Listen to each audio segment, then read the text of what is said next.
ಆತ್ಮೀಯ ವಿದ್ಯಾರ್ಥಿಗಳೇ, R Manjunath history ಗ್ರೂಪ್ಗೆ ತಮ್ಮೆಲ್ಲರಿಗೂ ಕೂಡ ಆತ್ಮೀಯ ಸ್ವಾಗತ. ನಾನು ನಿಮ್ಮ ಆನಂದ್ ಸರ್, ಭೂಗೋಳ ಚೇತನ ಪುಸ್ತಕದ ಲೇಖಕರು. ಪ್ರೀತಿಯ ಸ್ಪರ್ಧಾರ್ಥಿಗಳೇ, 2024ರಲ್ಲಿ KEUನವರು ನಡೆಸಿದಂಥ VAO ಎಕ್ಸಾಮ್ಗೆ ಸಂಬಂಧಪಟ್ಟಂಥ ಭೂಗೋಳದ ವಿಶ್ಲೇಷಣೆಯನ್ನು ನಾನು ಮಾಡ್ತಾ ಬರ್ತಾ ಇದ್ದೀನಿ. ಕಳೆದ ತರಗತಿಯಲ್ಲೂ ಕೂಡ ಇದರ ವಿಶ್ಲೇಷಣೆಯನ್ನು ಮಾಡ್ತಾ ಇದ್ದೀನಿ. ಸೊ ಅದರ ಮುಂದುವರೆದ ಭಾಗ. ಹಾಗಾಗಿ ಭೂಗೋಳಕ್ಕೆ ಸಂಬಂಧಪಟ್ಟಂತೆ KE ನಡೆಸಿದಂಥ VAOನಲ್ಲಿ ಕೇಳಿದಂಥ ಭೂಗೋಳದ ಕೊನೆಯ ಪಾರ್ಟ್ ಇದು. ಯಾಕಂದ್ರೆ ಹಲವು ಕ್ವಶನ್ಸ್ಗಳ ಬಗ್ಗೆ ನಾನು ಆಲ್ರೆಡಿ ಚರ್ಚೆ ಮಾಡಿದ್ದೀನಿ. ಇವತ್ತಿನ ತರಗತಿಯಲ್ಲಿ ಉಳಿದಂಥ ಕ್ವಶನ್ಸ್ಗಳ ಬಗ್ಗೆ ಚರ್ಚೆ ಮಾಡ್ತಾ ಹೋಗ್ತಾ ಇದ್ದೀನಿ. ನೋಡಿ ಹಾಗಾದ್ರೆ ಯಾವ್ದಿದೆಯಪ್ಪ ಇವತ್ತಿನ ಕ್ವಶನ್ಸ್ ಅಂತ ಬಂದಾಗ, ನೋಡಿ ಈ ಕೆಳಗಿನವುಗಳನ್ನ ಓದಿ ಯಾವುವು ಸರಿಯ, ಇವುಗಳಲ್ಲಿ ಅಕ್ಕಿಯ ತಳಿಯ ವಿಧಗಳು ಯಾವುವು ಅಂತೇಳಿ ಸರಿಯಾದಂತ ಉತ್ತರವನ್ನ ಆರಿಸಿ ಅಂತ ಇದೆ ಕ್ವಶನ್. ಎ ಇದೆ ಕಲ್ಯಾಣ ಸೋನಿ ಅಂತ ಇದೆ, ಬಿ ಸೋನಾಲಿಕಾ ಅಂತ ಇದೆ, ಸಿ ಜಯ ಇದೆ, ಡಿ IR8 ಇದೆ, ಇ ರತ್ನ ಇದೆ. ಇಷ್ಟು ಆಪ್ಷನ್ಸ್ ಇದೆ. ಇಲ್ಲಿ ಒಂದೇ ವರ್ಡಲ್ಲಿ ಹೇಳೋದಾದ್ರೆ, ಕೆಳಗೆ ಕೊಟ್ಟಿರುವಂತ ಅಕ್ಕಿ ಮತ್ತು ಗೋಧಿಯ ತಳಿಗಳನ್ನ ವಿಶ್ಲೇಷಣೆ ಮಾಡಿ ಸರಿಯಾದಂತ ಉತ್ತರವನ್ನ ಆಯ್ಕೆ ಮಾಡಿ ಅಂತ.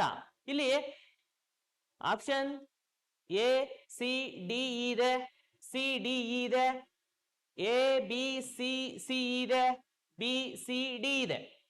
ಹಾಗಾದ್ರೆ ಇಲ್ಲಿ ಕೆಳಗಿನವುಗಳಲ್ಲಿ ಯಾವುದು ಅಕ್ಕಿಯ ತಳಿ ಅಂತ ಬಂದಾಗ ಸರಿಯಾದಂತ ಉತ್ತರ ಯಾವ್ದಪ್ಪ ಅಂದ್ರೆ, ನೋಡಿ ಇಲ್ಲಿ ಅಕ್ಕಿಯ ತಳಿಗಳು ಬಂದಾಗ ಜಯ ಇದೆ, IR8 ಇದೆ, ಈ ರತ್ನ ಇದೆ. ಹಾಗಾದ್ರೆ ಇದು ಕಲ್ಯಾಣ ಸೋನೆ ಮತ್ತು ಸೋನಾಲಿಕಾ ಅನ್ನೋದೇನಪ್ಪಾ ಅಂದ್ರೆ, ಇದು ಪ್ರಮುಖವಾಗಿ ಗೋಧಿಯ ತಳಿ. ಕಲ್ಯಾಣ ಸೋನೆ, ಸೋನಾಲಿಕಾ ಇದು ಗೋಧಿಯ ತಳಿ. ಹಾಗಾದ್ರೆ ಇಲ್ಲಿ ಕೊಟ್ಟಿರುವಂತ ಆಪ್ಷನ್ಸ್ಗೆ ಸರಿಯಾದಂತ ಉತ್ತರ ಯಾವ್ದಪ್ಪ ಅಂದ್ರೆ, ನೋಡಿ ಸಿ ಇಂದ ಸ್ಟಾರ್ಟ್ ಮಾಡ್ಕೋಬೇಕು. C D E ಅಂತ ಅಂದ್ರೆ ಜಯ, IR8 ಮತ್ತು ರತ್ನ ಅಂತ. ಹಾಗಾಗಿ ಇಲ್ಲಿ ಕೊಟ್ಟಿರುವಂತ ಕ್ವಶನ್ಗೆ ಸರಿಯಾದಂತ ಉತ್ತರ ಆಪ್ಷನ್ 2 ಸರಿಯಾದಂತ ಉತ್ತರ. C D E ಏನಿದೆ ಇದು ಸರಿಯಾದಂತ ಉತ್ತರ ಅಂತೇಳಿ ನಾವು ಕನ್ಸಿಡರ್ ಮಾಡ್ತೀವಿ ಸ್ನೇಹಿತರೆ. ಹಾಗಾಗಿ ಸರಿಯಾದಂತ ಉತ್ತರ ಆಪ್ಷನ್ 2 ಸರಿಯಾದಂತ ಉತ್ತರ. ನೆಕ್ಸ್ಟ್ ಹಾಗಾದ್ರೆ ಇದರ ಮುಂದುವರೆದಂತ ಮತ್ತೊಂದು ಕ್ವಶನ್ಸ್ ಬಗ್ಗೆ ನಾವು ಮಾತಾಡೋದಾದ್ರೆ, ಏನಿದೆಯಪ್ಪ ಕ್ವಶನ್ ಅಂದ್ರೆ, ದೇಶ ಮತ್ತು ಬಂದರುಗಳನ್ನ ಸರಿಯಾಗಿ ಹೊಂದಿಸಿ ಅಂತೇಳಿ. ಇಲ್ಲಿ ದೇಶ ಕೊಟ್ಟಿದ್ದಾರೆ, ಈ ಭಾಗದಲ್ಲಿ ಬಂದರು ಕೊಟ್ಟಿದ್ದಾರೆ. ದೇಶ ಮತ್ತು ಬಂದರುಗಳನ್ನ ಸರಿಯಾಗಿ ಹೊಂದಿಸಿ ಅಂತ ಬಂದಾಗ ಆಪ್ಷನ್ ಎ ಇದೆ China, B Egypt, C Netherland, D United Kingdom ಅಂತ. ಈ ಕಡೆ ಬಂದಾಗ ರೋಟರ್ಡಮ್ ಇದೆ, ಶಾಂಘೈ ಇದೆ, ಅಲೆಕ್ಸಾಂಡ್ರಿಯಾ ಇದೆ, ಲಂಡನ್ ಇದೆ. ಇದನ್ನ ಮ್ಯಾಚ್ ಮಾಡಿ ಅಂತ ಬಂದಾಗ ನೋಡಿ ಇಲ್ಲಿ ಮ್ಯಾಚ್ ಮಾಡ್ತೀನಿ ಸ್ನೇಹಿತರೆ. ಚೀನಾ ಅಂತ ಬಂದಾಗ ಚೀನಾದ ಪ್ರಮುಖ ಬಂದರು ಶಾಂಘೈ ಅಂತ ಇದೆ. ಚೀನಾದ ಪ್ರಮುಖ ಬಂದರು ಶಾಂಘೈ ಅಂತ ಇದೆ. ಇನ್ನ ಈಜಿಪ್ಟ್ ವಿಚಾರಕ್ಕೆ ಬರೋದಾದ್ರೆ, ನೋಡಿ ಈಜಿಪ್ಟ್ ನ ಪ್ರಮುಖ ಬಂದರು ಅಲೆಕ್ಸಾಂಡ್ರಿಯಾ ಅಂತ. ಇನ್ನ ನೆದರ್ಲ್ಯಾಂಡ್ ಅಂತ ಬಂದಾಗ ನೆದರ್ಲ್ಯಾಂಡ್ ನ ಪ್ರಮುಖ ಬಂದರು ನೋಡಿ ಇಲ್ಲಿದೆ ರೋಟರ್ಡ್ಯಾಮ್ ಅಂತ. ಇನ್ನ ಯುನೈಟೆಡ್ ಕಿಂಗ್ಡಮ್ ನ ಪ್ರಮುಖ ಬಂದರು ಯಾವುದು ಅಂತ ಬಂದಾಗ ಲಂಡನ್. ನೋಡಿ ಈ ರೀತಿಯಾಗಿ ನಾನು ಮಾರ್ಕ್ ಅಲ್ಲಿ ಮ್ಯಾಚ್ ಮಾಡಿದ್ದೀನಿ. ಈ ಮಾರ್ಕ್ ಮಾಡಿರುವಂತ ಪ್ರಕಾರ, ಮ್ಯಾಚ್ ಮಾಡಿರುವಂತ ಪ್ರಕಾರ ಸರಿಯಾದಂತ ಉತ್ತರ ಯಾವುದು ಅಂತ ಬಂದಾಗ ನೋಡಿ ಚೀನಾ ಶಾಂಘೈ ಅಂತ ಬರುತ್ತೆ, ಈಜಿಪ್ಟ್ ಅಲೆಕ್ಸಾಂಡ್ರಿಯಾ ಅಂತ ಬರುತ್ತೆ. ಇವೆರಡು ಗೊತ್ತಾದ್ರೆ ಮುಂದಿನ ನಿಮ್ಗೆ ತುಂಬಾ ಈಸಿಯಾಗಿ ಅರ್ಥ ಮಾಡ್ಬೋದಾಗತ್ತೆ. ಹಾಗಾದ್ರೆ ಇಲ್ಲಿ ಕೊಟ್ಟಿರುವಂತ ಕ್ವಶನ್ಗೆ ಸರಿಯಾದಂತ ಉತ್ತರ ಯಾವ್ದಪ್ಪ ಅಂದ್ರೆ ಆಪ್ಷನ್ ಸಿ. ನೋಡಿ ಇಲ್ಲಿದೆ China, Shanghai, Egypt, Alexandria, Netherland, Rotterdam, United Kingdom, ಈ ಲಂಡನ್ ಅಂತ.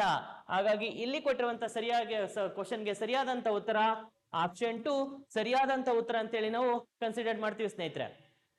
ನೆಕ್ಸ್ಟ್ ಮುಂದಿನ ಕ್ವಶನ್ ಯಾವ್ದಿದ್ಯಪ್ಪ ಅಂದ್ರೆ,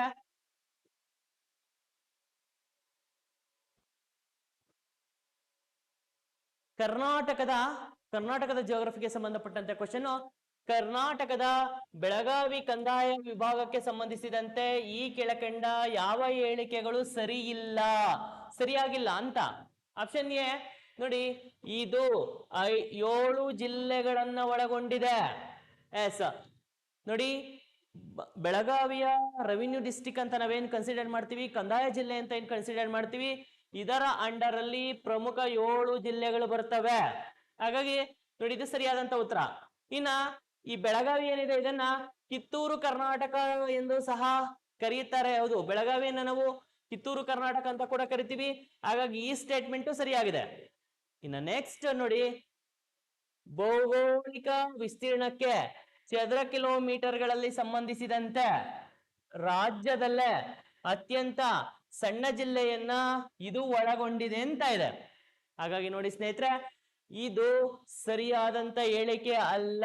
ಯಾಕಪ್ಪ ಅಂದ್ರೆ ಕರ್ನಾಟಕದಲ್ಲಿರುವಂತ ಒಟ್ಟು 31 ಜಿಲ್ಲೆಗಳ ಪೈಕಿ ದೊಡ್ಡ ಜಿಲ್ಲೆ ಬೆಳಗಾವಿ. ಬೆಳಗಾವಿ ಅನ್ನೋದು ಇದರ ವ್ಯಾಪ್ತಿಗೆ ಬರುತ್ತೆ. ಆದ್ರೆ ಇಲ್ಲಿ ಕೇಳಿರುವಂತ ಕ್ವಶನ್ ಚಿಕ್ಕ ಜಿಲ್ಲೆ ಇದರ ವ್ಯಾಪ್ತಿಗೆ ಬರುತ್ತೆ ಅಂತ. ಯಾಕಂದ್ರೆ ಕರ್ನಾಟಕದಲ್ಲಿ 31ನೇ ಜಿಲ್ಲೆ ಯಾವ್ದಪ್ಪ ಅಂದ್ರೆ ಬೆಂಗಳೂರು ನಗರ.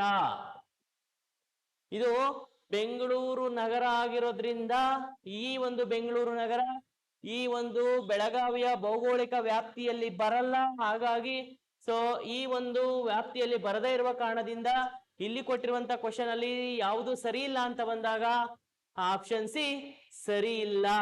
ಹಾಗಾಗಿ ಸರಿಯಾದಂತ ಉತ್ತರ ಅಂತ ಹೇಳಿ ನಾವು ಯಾವ್ದನ್ನ ಕನ್ಸಿಡರ್ ಮಾಡ್ತೀವಪ್ಪ ಅಂದ್ರೆ ಸಿ ಅಂತ ಕನ್ಸಿಡರ್ ಮಾಡ್ತೀವಿ.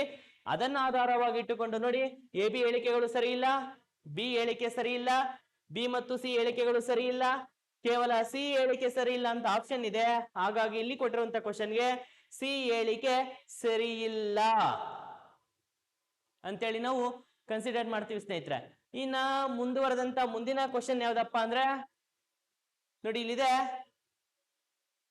ಇದು ಚಂದ್ರನಿಗೆ ಸಂಬಂಧಪಟ್ಟಂತ ಕ್ವಶನ್. ಡ್ಯಾಶ್ ನಂತರ ಭೂಮಿಯಿಂದ ಚಂದ್ರನ ಹೊಳೆಯುತ್ತಿರುವ ಭಾಗದ ಗೋಚರಿಸುವಿಕೆಯ ಗಾತ್ರವು ಅಂತ ಇದೆ.